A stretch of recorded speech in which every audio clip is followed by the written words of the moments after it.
Buenos días, mi nombre es José Pablo Ayala. Voy a presentar mi MPCafé de What is Society.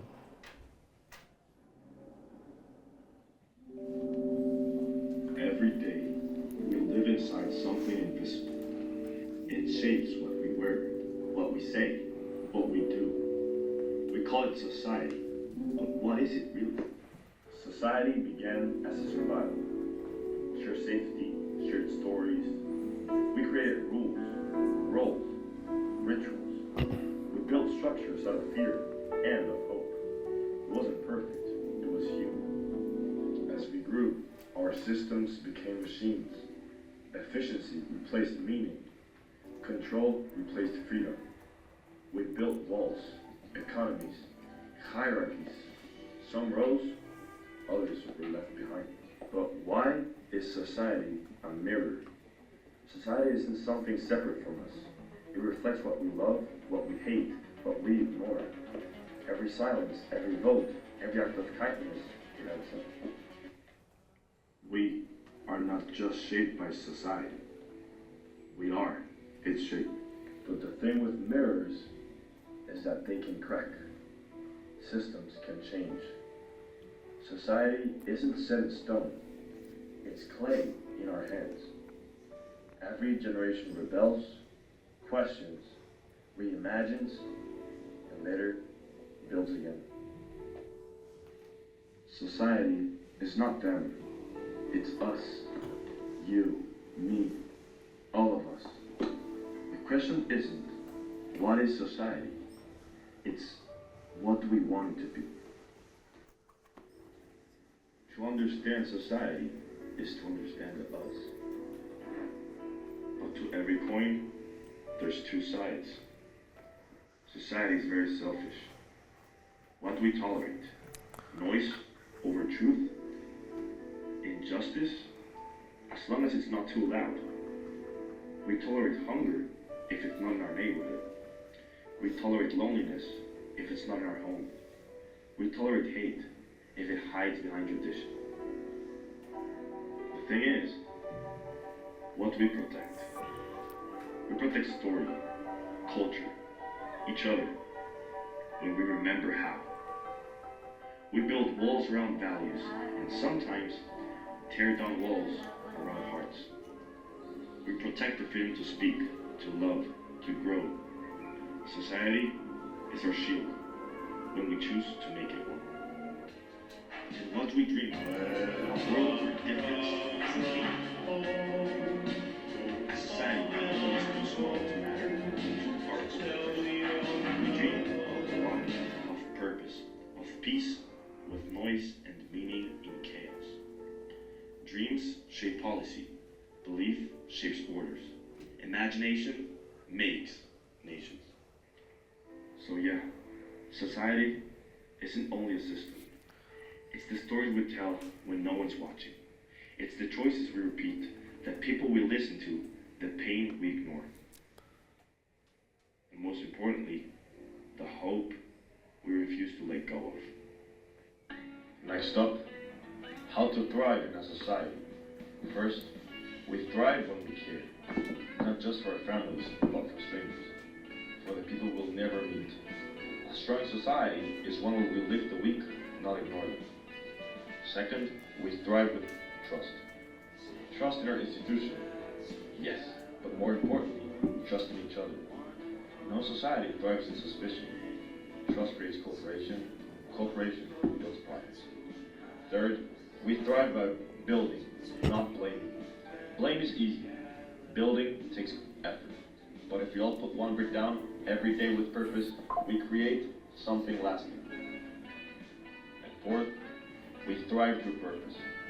A society without a sense of direction is just noise. We need shared values, shared vision. What do we stand for? What do we want to leave behind? Let's build that society, not someday, today, together. That's been my MPCafé. Now let's go with the questions. You mentioned at least 4 elements that constitute society, right? But I was wondering, what do you think about laws and jurisprudence? Since you mentioned that John Locke was your favorite author, he made a whole philosophy regarding jurisprudence and the importance of law. And also this aspect, this is like the other question that is kind of conflicting, at least for me, in your video, is that you tend to point out the aspect that we as a society, we need to have a common purpose, right? Like a common vision. But at least from my perspective, that kind of enters into a really strong tension, since we here at UFM, we tend to endorse a lot this aspect of individual freedom, and we tend to be really skeptical with this discourse of a common view. So those are my two observations in your presentation.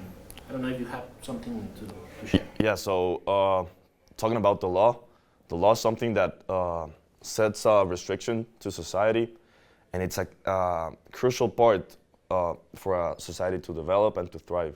Because if there were no laws, if there were no restrictions, the human mind would have no limit, and it would just be a free-for-all. So it's really important to have laws. What I'm trying to say is that society can really thrive if we stay in a common ground, but also focusing on what we believe in. Taking into account morals and ethics, we must respect ourselves and trust ourselves, and trust our institutions, trust our government, and just look forward and take every advice, take every lesson, and just grow as a whole. Oh, yeah. Anyone else? What do you think about society nowadays?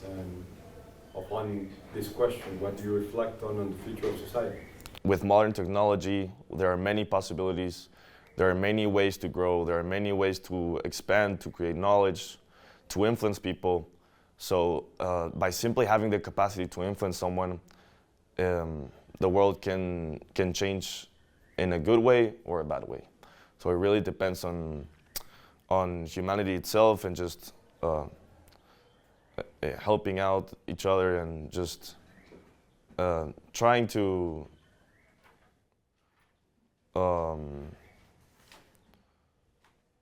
guide everyone to a better good. And I think society will eventually be a very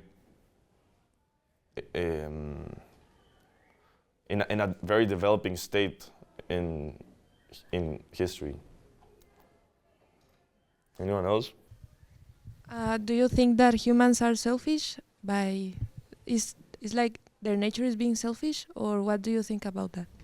I think selfishness is learned, and it's something we see from the second we're born, because we can learn it in many different ways, but I think it's learned, yeah. Thank you for your presentation of all those videos you showed us.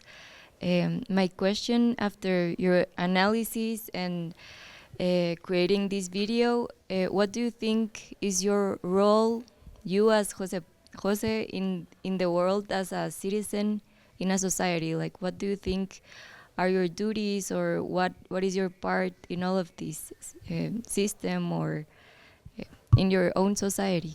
I think every human needs to protect what he believes in, what he or she believes in, and just focus on being great every day, being kind, being humble. And I think every human being needs to help each other out, and if we do so, we can have a thriving society. So that's the only way we can thrive and develop, helping out each other and being kind. Do you think that society nowadays, as it is a good society for future children to grow up and live in? Like, would you be proud of bringing a new life into this society? I absolutely am, because we have made incredible advancements.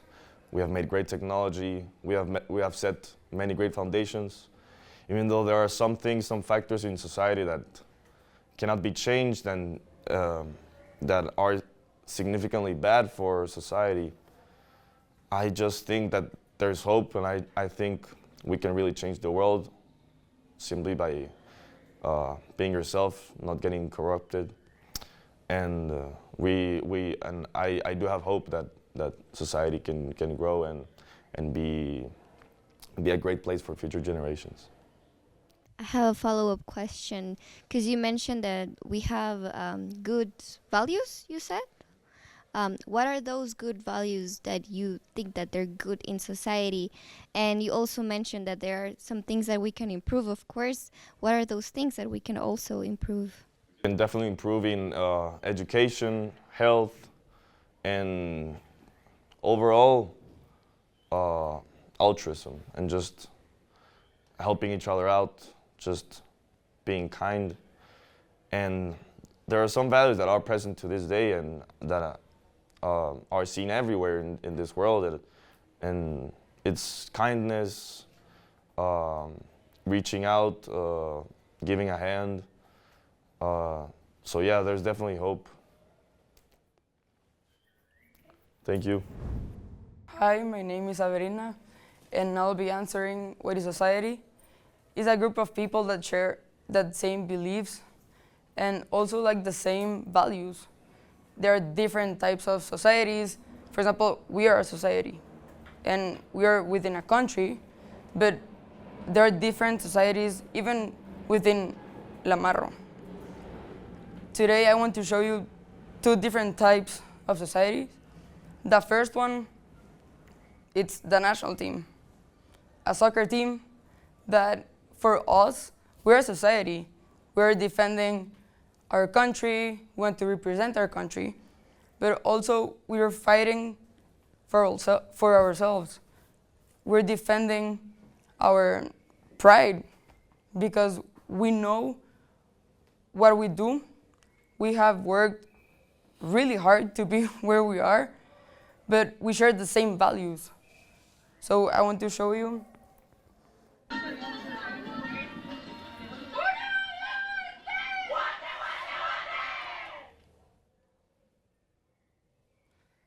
This is our pride, to have Guatemala in our chest, to play, to represent Guatemala internationally.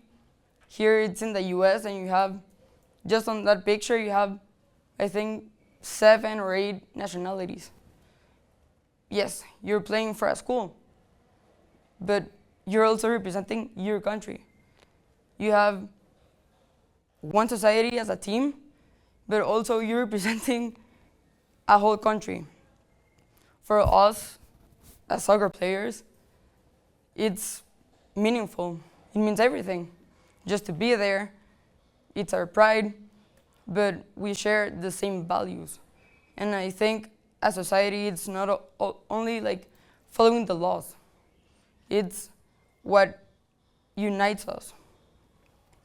And I want to show you another type of society that we don't really pay attention to, but we should, because it's not only who has more power.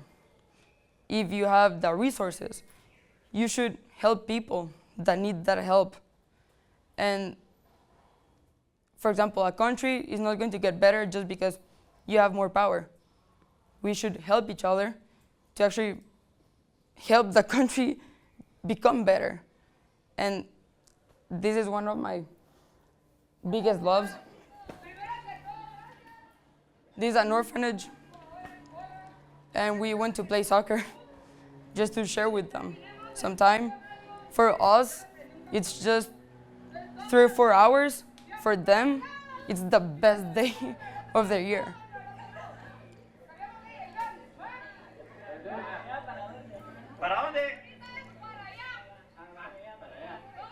There are 200 girls.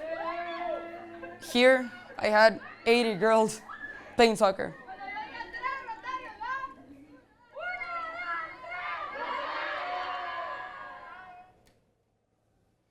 You can go anywhere in the city. Zone 1, Zone 15, and you see people asking for money. For us, it's 1 quetzal. For them, it can be their lunch. But even if you know how to read, you can teach someone how to read. And you're actually helping the country and the society to be better just by doing something that for us it's just normal. But I think as people and human beings, we should actually do something whatever we can do, just to help our society be better, but not only our society, but the country. Because we know so many things, but we take them for granted when there's so many people that actually need that. And we can do something about it.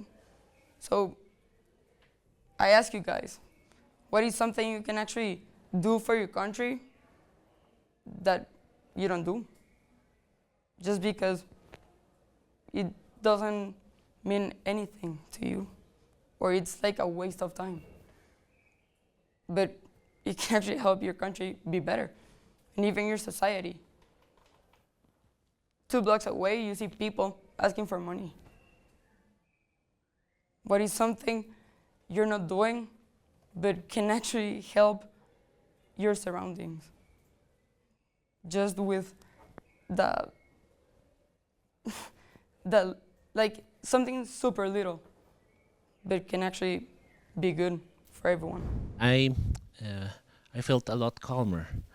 Not because I see the same things as you see them, but at least there was a much more clarification in your MPCafé. So we all know that you are really involved in soccer and in all this world of sports and the world of the athletes. But when I think about soccer, basket, and baseball and ways of doing sports, I'm not sure if those phenomena regarding sports, we can call them societies. For me, those are types of associations. Those are teams. Societies, being really strict, they are not. We tend to associate in this phenomena regarding sports, but society, at least in what we worked on in this unit, was something closer to the political sense. At least in my space, right? We read Aristotle, Plato, and Locke. And they were really worried about jurisprudence, laws, ethics, and many other aspects. But if we call teams a sort of association, I would say I agree. Now, in the second part of your presentation regarding social programs and also this aspect of social justice discourse, right? Though it's a really difficult and complex theme here, at least at the UFM, because can we leave space for individual initiative? Because if we buy this sort of, I mean, it's really important, right? Humanity depends a lot on empathy and sympathy, and those are really important things. But social programs, at least here in Guatemala, tend to push a little bit this discourse of being ashamed, right, of individual wealth. And the wealthy people, they really need to be engaged in social programs. But I don't know if you have anything to add regarding that. Is it possible to have individual initiative outside social justice discourse? That's my question.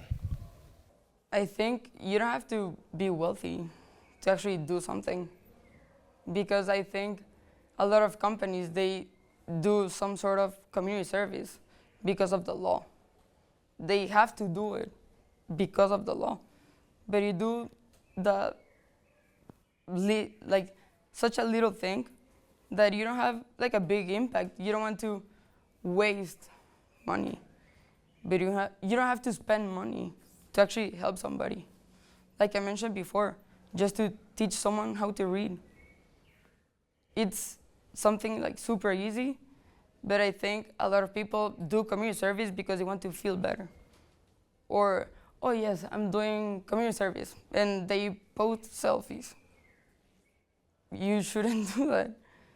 Yes, you might feel better afterwards or more complete, but I think that's not the purpose of doing it. I think if you do that and you're looking for that feeling, you're doing it all wrong. Okay, so just to wrap up a little bit, can you connect this with what we actually did in class regarding politics? What's your stance regarding politics? Should government be involved directly in social programs and push these elements? I think they should. Or it should be more individual oriented? I think that government should help its people because it's not about like being wealthy or not, or like poor, but you should help your country to actually get better. Not only like supporting like wealthy people, but like if you don't have a lot of money or there are some problems, the government should actually help people and society so the country can evolve and develop and be better. But I think it's not only about big companies with a lot of money. I think it should come from the government, from taxes. And if companies can help, for example, Fundación BI, they help a lot of kids, but it's not their job. It's actually not their job, but they're doing a great job by helping a lot of kids. But I think it's like the government should have more programs to help its citizens. There is one of the main things that from a political stand, sports usually are not considered a society, but from a sociological stand, yes. And Pierre Bourdieu usually talked about how cultures and classes and creates, because you have symbols, flags, you have a lot of rituals, no, into this aspect. And maybe, given your experience, and is how do you translate, or the question is, do sports transform society from your point of view? I think it does. I think, for example, I can only talk from my point of view in soccer, but soccer moves people, moves a lot of people, and it creates a lot of feelings, and you see people actually supporting Guatemala just because they win. If they lose, they're really bad. But I think even if you move, like if you go somewhere else to play, people start to follow Guatemala's national team just because you're there. But I think if like not only soccer, but like sports in general, they even teach you a lot of values. You learn a lot from that. And it's not something that you only practice in sports, but in society and in life. So I think it goes back to life. You learn a lot of things from sports that actually help you in life. And you can actually teach some people those values, like teamwork, discipline. It's something you learn from sports, and because you have to do it. And it's something, that you teach people around you. Thank you, Sabrina. Going along with what Mauricio asked, how does a teamwork in football reflect the importance of social cooperation and trust in a functioning society? I think even within a team, you have, on the national team, you have players from all over Guatemala. You don't know them. They have different values, different past, different families, and somehow you have to get along. You don't know what they have, like what their life has been, but that doesn't matter. It's one team. You have to be united because you have to do something. You're working for something in common. So even if you have like different pasts and another department, they do whatever, I don't know. But it's not about where you're from. You're one team. There are 25, 30 girls. That doesn't matter. Your past, your names, like if you're wealthy or not, that doesn't matter. You have the same values. You're fighting for the same thing. You want to be on the 18 players that actually travel to the tournaments, and obviously like there's a lot of competition, but it has to be healthy. So I think that helps you just in life in general. And even if you don't like that girl, that is your roommate in the federation, you have to get along with her. Respect and everything, but you're a team and you're fighting for the same thing. Maybe you're fighting for the same spot. Even like that happened to me. We were 3 goalkeepers, best friends, the 3 of us. Healthy competition. It's a sport, respect, and you have to work for it. And you have to get along, because that also reflects on the team, and like not only on the players, but the team, the coaches, the staff, even the federation. You can actually notice it. So I think you have to be united, even if you don't have the same beliefs or morals or a lot of things. There are many things that can affect you, but you have to find a way to be united, and in some way, like, suck it up. Mm-hmm. Okay, thank you. And last question, what do you think about the law in general? Como, is it important or not? Why should a country have laws? I think it's really important, because we want to do many things, but we need some sort of like structure and to follow something. Otherwise, we might go crazy. And for example, talking about sports, you have to follow certain, not laws, but like rules. Otherwise, it would be crazy. I mentioned sports, but that reflects also to a country. Soccer, it's pretty small compared to like a country, but without those rules, it would be, I think there would be many problems, and even having laws, there are many problems. But I think it's not something that you're going to like discover. They're there, like things are happening. You just have to like put a name to it. You're not going to discover something new. But I think laws are super important for us. Even if you don't agree with them, I think you need to follow them and have them. There's a why behind them. Okay, hello everyone. Thank you for being here. We are glad you are in our last MPCafé of the semester. And the question is, what is society? So my name is Nirvana Rosales, and I think too much for what I'm going to respond this question. So I decided to become a sociologist for 5 minutes and analyze a micro society in the. And the society I choose is Gossip Girl. So welcome back, Upper-Eastsiders.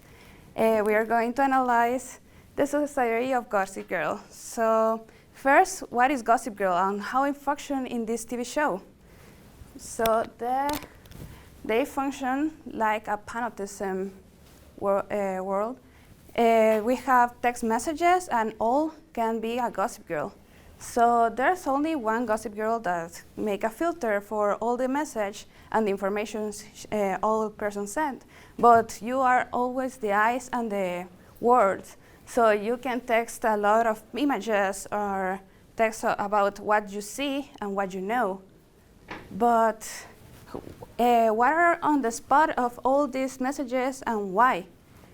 They are the Manhattan elite, the millionaires of Manhattan, and the Gossip Girl put a nickname on these persons because they make a role in the society. So, for example, Dark King is the most wealthy man in Manhattan. He have the 50% of Manhattan. For example, or Little J, she comes from Brooklyn. So she is not part of the society. Or Lonely Boy, she's the big brother of Little J. And we are going to talk about all the characters. And the context of this TV show is Manhattan. So we have the actual Manhattan map and the Gossip Girl Manhattan map. These are the spots where we are talking about, and all the gossip happens. For the first gossip is on the Central Station in East Village. And this is how the series become. So to talk a little bit more about society, we read a lot of amazing books, and I want to get the books like a style of Gossip Girl. So the first gossip we sent is spotted Blair Waldorf covering up her tracks. Somebody's afraid of being watched. Panopticon, anyone? XOXO. So we read Michel Foucault about panoptism, and I think this is the utopia of panoptism, because these persons are always in the spot. They change their form of be because they are observed all the time and make different things like covering up something because they know they are going to be on the spot. The second one is Dan Humphrey, and this is about the book of Bastiat, the law. And spotted Dan Humphrey trying to play by the rules. Too bad the game was rigged from the start. Bastiat warned you. So I use this because Bastiat, this world don't function like in Bastiat's law, but Bastiat talked about in the first page that the law is corrupted. So he tries to play with the law of this society that is a social contract, but they are corrupted. So he's not going to get in as easy, they think. And the second one is spotted Jenny Humphrey trying to climb the social ladder. But sorry, little J, the police wasn't built for outsiders. Citizenship comes with status and yours under review. Now your place know the rules. XOXO. Know the place, you know the rules. So this little J is from Brooklyn that I mentioned before, and I make a reference of the polis of Aristotle. Of course, the polis of Aristotle are in other contexts in the ancient Greeks, but in this example, they are from, she tried to get in the polis, but she's outside, so she can't get in. She tried a lot, but she can't get in. So that's why she's like out of bodies, and out of bodies are beasts or gods in the Aristotle view.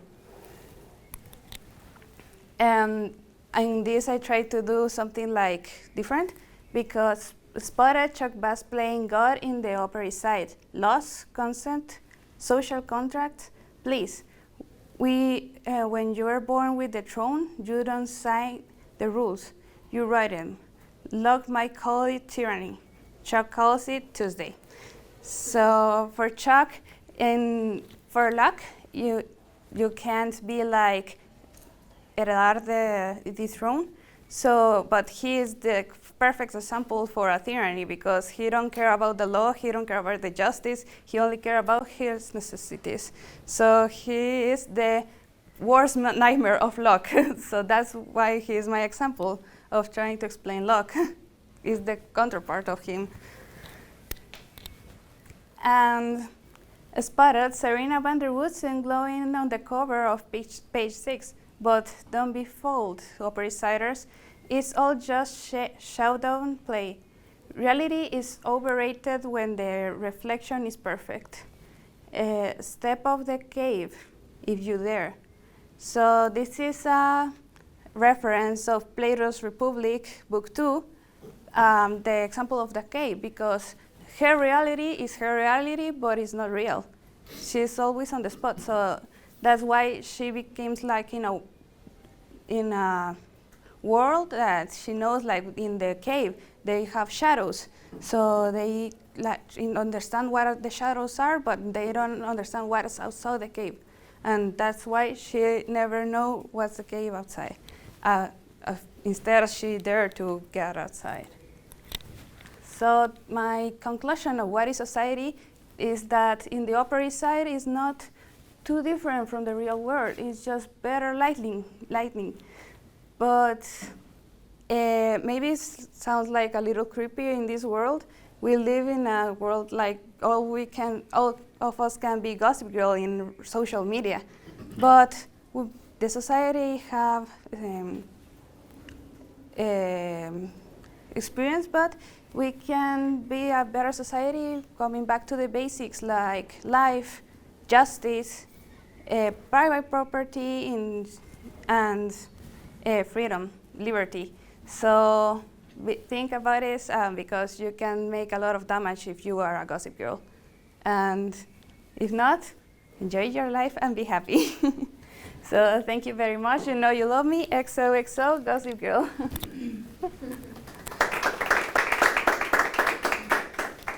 So now we have a space for questions.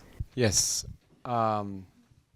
Taking this as an example of society, do you think that in a world like this, and also thank you for the presentation, sorry.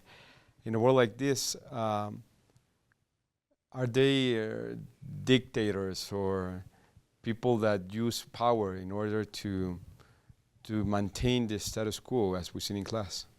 Yes, I think they are, because along the TV show, no spoilers alert, along the TV show they make worse things, but these guys don't be punished about what they did.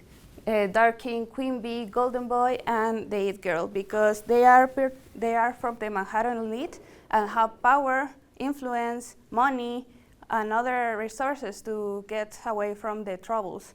But these three guys, when they had a trouble, is the worst thing ever because they are marked for life. Gossip Girl show secrets about them and destroy their life, but these four persons have a lot of worse secrets, and we know them, but we accept them because they are in opposite side. So I think yes, they are corrupted. Thank you. Thank you, Nirvana. Very creative, the relationship you found in Gossip Girl. Going along with that question, who do you think is more powerful? The people elected in a government, wealthy people, or the social media?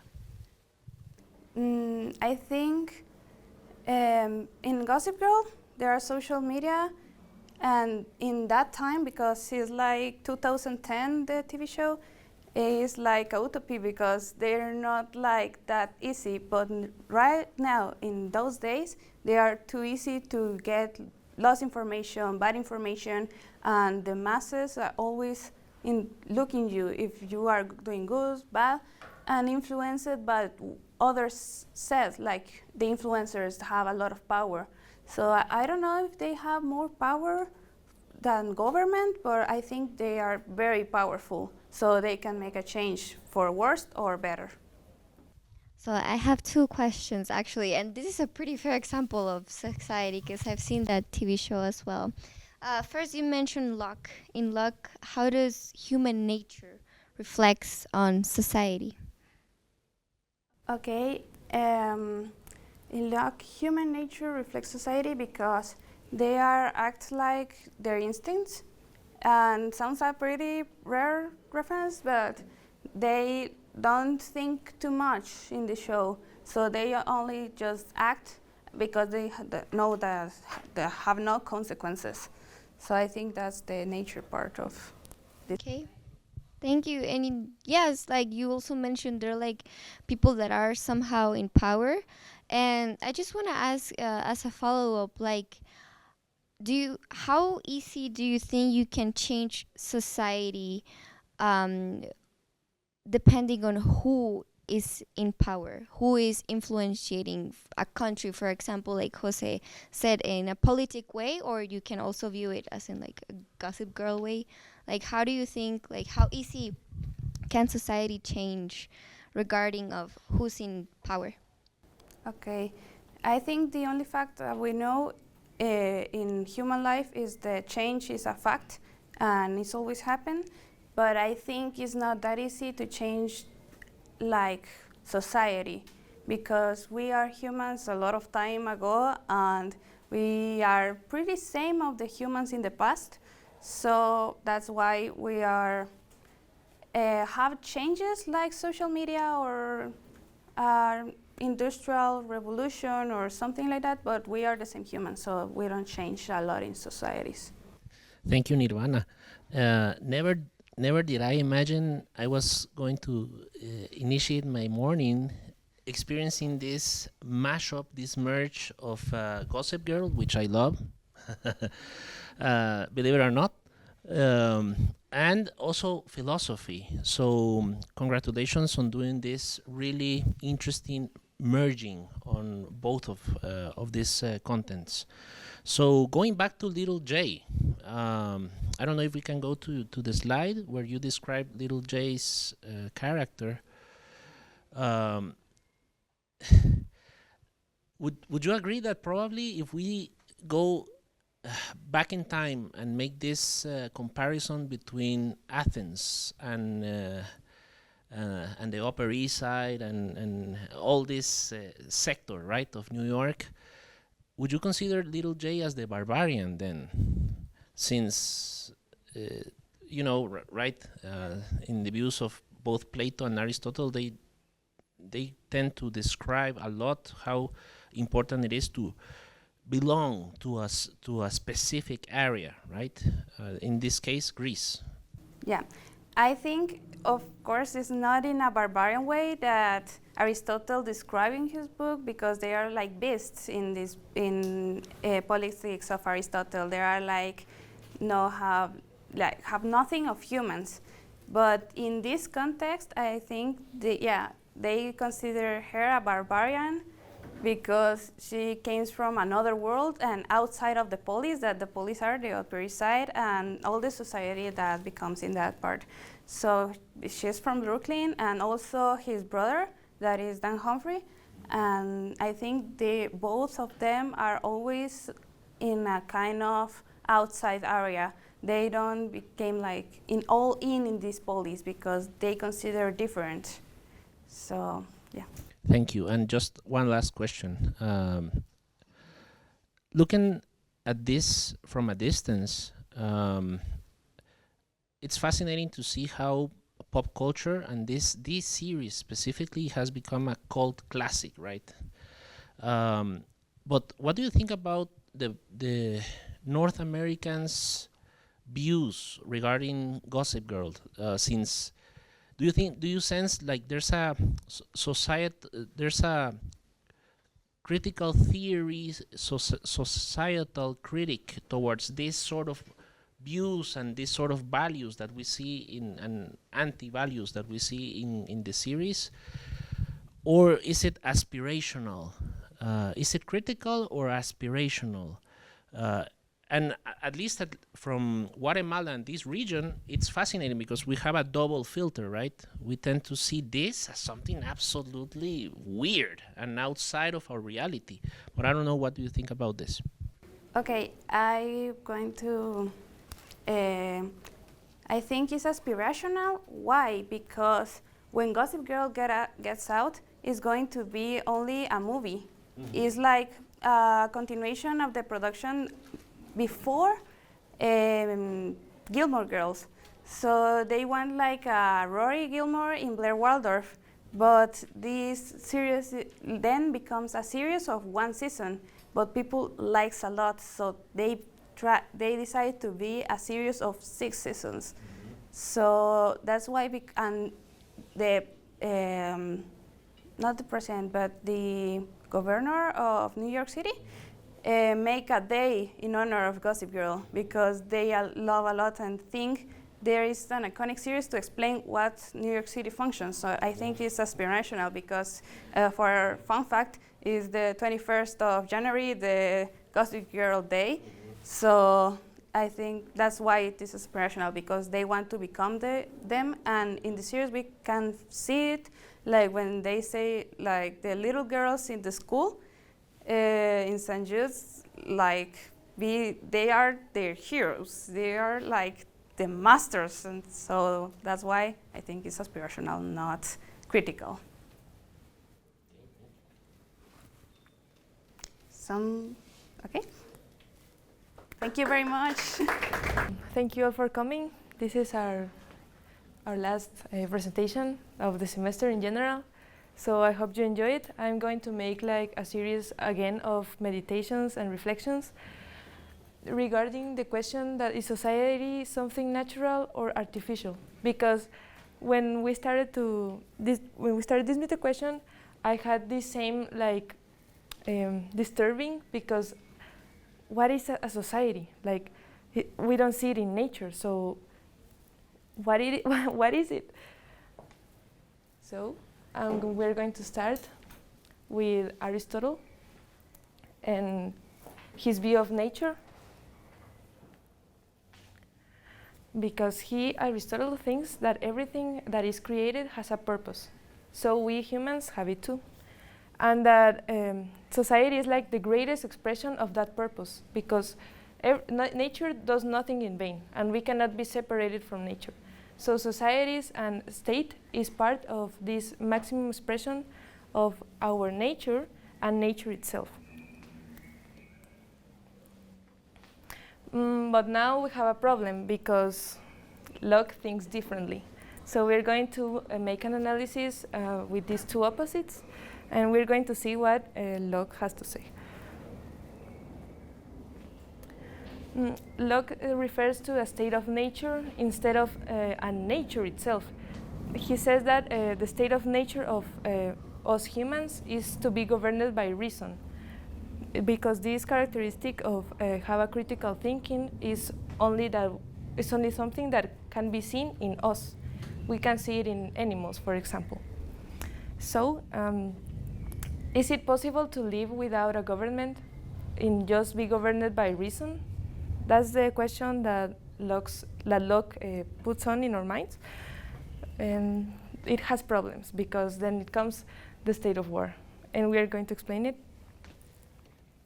So, imagine if we are just governed by reason. We are conscious of ourselves, and we are going to take care of ourselves and for others. Only if we are governed by reason.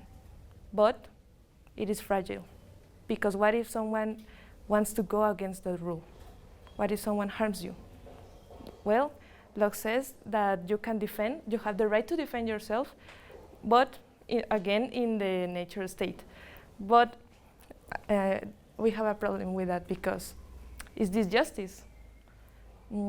I think no, because justice refers to civilization. And acting by emotion, that is the state of nature, is not justice. So, how can we solve this problem? With civil government. Again, the word civil. Civil meaning that we are leaving our state of nature behind, and we are going to create this artificial state to maintain everyone safe. There are rules, there are laws, and laws are an important concept too, because laws are not created by men. We discover them. For example, how can you explain that life has a value? You cannot say we created a value for life. We discovered that life has value. Also with life, liberty, and property. The laws must be based in protecting this. So, here are the differences. For Aristotle, society is something natural, like the biggest expression, the greatest expression for human beings and our reason. But for Locke, something different, because he says that our nature is to be governed by reason, but obviously that doesn't happen.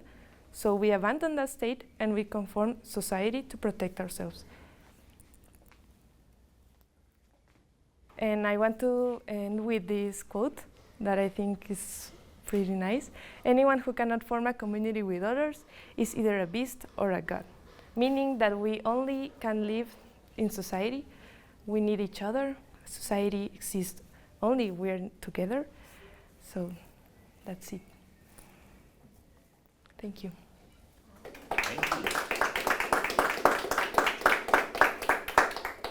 Now I hear your questions. Thank you, Sarah.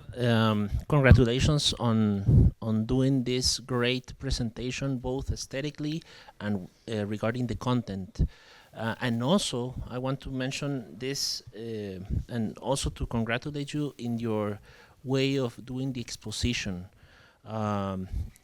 thank you for that flexibility, for that fluidity of the conceptual management that we need to build here at MPC regarding philosophy, sociology, psychology. I see a lot of progress in you, so thank you for that. And well, it's more of a curious question that I have.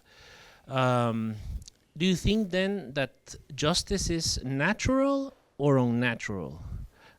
Because I really think that the debate regarding the nature of society as being, in one instance, natural and then unnatural or artificial. What about justice? Since justice is like the product or the fruit that develops from reason, but reason, as Nietzsche mentions, is like a sort of a disease, right? Us being reasonable creatures, says Nietzsche, makes us criaturas enfermas, no?